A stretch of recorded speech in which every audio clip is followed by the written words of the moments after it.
बाबा जी ने कहा कि बच्चा, जिसके लिए आप पानी पी पी करके पैसे बचाते हो, आपने घर बना दिया, सारी सुविधा का सामान इकट्ठा कर दिया।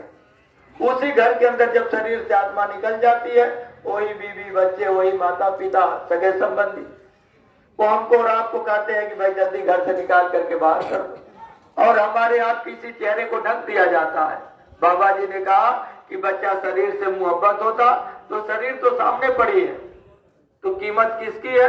आत्मा की। जब तक शरीर में आत्मा है तब तक शरीर की कीमत है।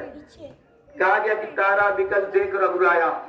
जब बाली को भगवान श्री राम ने मार दिया तो तारा तमाम प्रकार की विलाप करके चिल्ला रही थी, रो रही थी।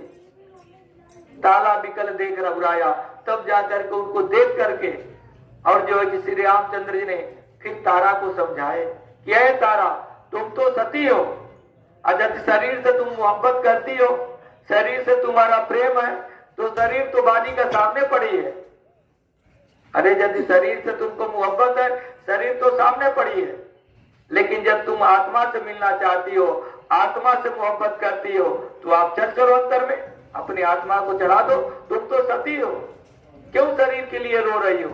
अरे ये तो जैसे हमारा और आपका कपड़ा है, जब गंदा हो जाता है, जब फट जाता है, तो हम नए कपड़े को धारण कर लेते हैं। इसी तरह से जब शरीर हमारा और आपका बीमारू हो जाता है, जर्जर हो जाता है, रोगी हो जाता है, तो इसमें से आत्मा निकाल दिया जाता है।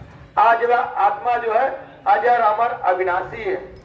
आत्मा कभी नहीं मरती है, केवल शरीर मरता है। कहा गया है ना कि माया मनी मन मरा, मर मर गई शरीर, आशा तृष्णा ना मरे, कहा गया दास।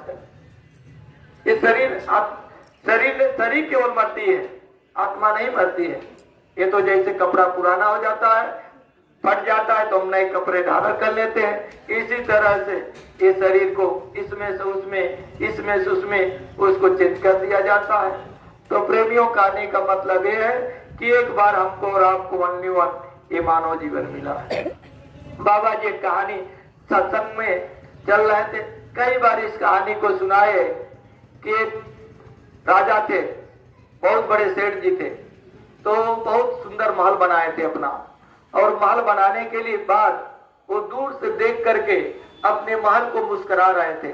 बार बार इधर से आगे से पीछे अगल बगल देख देख करके और हंस रहे थे, मुस्कुरा रहे थे, यानी बहुत ही खुश हो रहे थे कि अरे मैंने कितना सुंदर महल बना दिया, इतना सुंदर तो कहीं नहीं होगा। महात्मा उधर से गुजर रहे थे,